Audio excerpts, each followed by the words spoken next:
Tout a commencé par le désir de la Faculté de médecine de l'Université de Montréal d'assumer un engagement ou une responsabilité sociale envers les Premières Nations du Québec. Et donc, rapidement, on a réalisé que les regroupements des centres d'amitié autochtones du Québec et ces centres d'amitié avaient une expertise qui pourrait soutenir la mise en œuvre de ce processus-là de co-création. Le forum, c'est un moment où on doit prendre du temps pour regarder notre situation. Mon grand-père et mon oncle me disaient souvent « faire comme l'aigle », prendre un temps pour revoir un peu d'en haut comment on est actuellement, c'est quoi les défis, puis c'est quoi les enjeux qui font en sorte que nos jeunes doivent être mieux intégrés dans le système d'éducation actuel. On a fait appel à un aîné pour faire les ouvertures et les fermetures des forums. Puis cet aîné-là aussi a assisté les groupes de participants autochtones dans les forums inversés pour utiliser le cercle comme stratégie d'animation pour rendre les Autochtones à l'aise de dialoguer dans leur langue aussi, puis de parler eux-mêmes de leur réalité, puis de leurs besoins, puis de leur vécu. Nous, notre rôle, c'est de s'assurer que la définition de la santé représente ces diversités, que les patients formateurs qui sont à la faculté de médecine soient aussi représentatifs de la population qu'on a au Québec, pour que la réalité aussi des patients autochtones soit entendue et puisse être aussi au cœur des discussions et des débats et des enjeux de formation à la collaboration, peut-être même de nos conceptions de la médecine, de la santé, etc.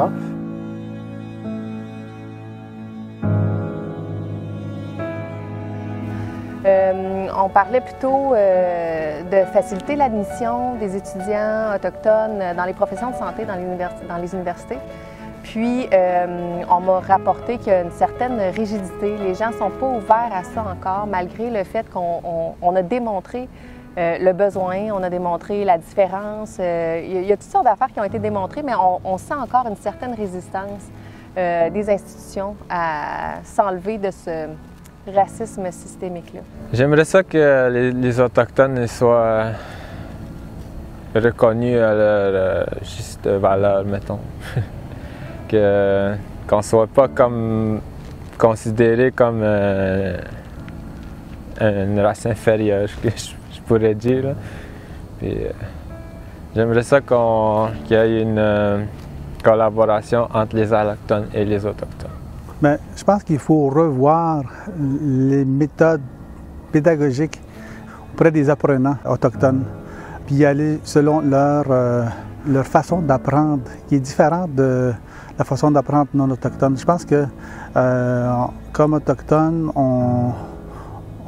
on apprend beaucoup par observation, par écoute, par apprentissage. Donc ce modèle autochtone, non seulement on devrait s'en inspirer, mais je pense qu'il est essentiel pour faire de très bons médecins, que ce soit pour les Autochtones, mais ce soit aussi pour les Allochtones.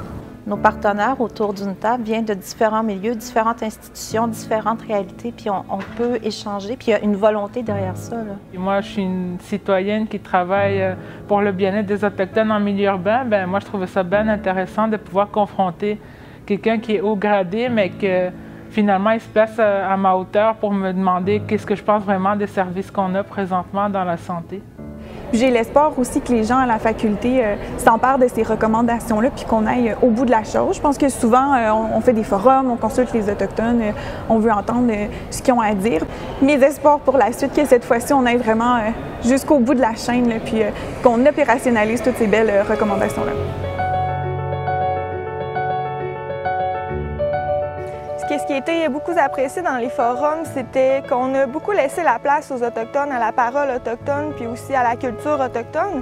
Puis ça plaçait les autres participants, je dirais, allochtones, dans une position plus d'écoute aussi, puis d'ouverture pour essayer de comprendre, puis de saisir c'est quoi les besoins, les enjeux, puis les réalités des Autochtones. Nous sommes très confiants dans la réussite de ce projet, grâce déjà au lien de confiance qui existait, qui a été renforcé durant ces 3 forums, mais aussi à la motivation, aussi bien du côté autochtone que du côté de l'Université de Montréal, pour réussir ensemble ce projet.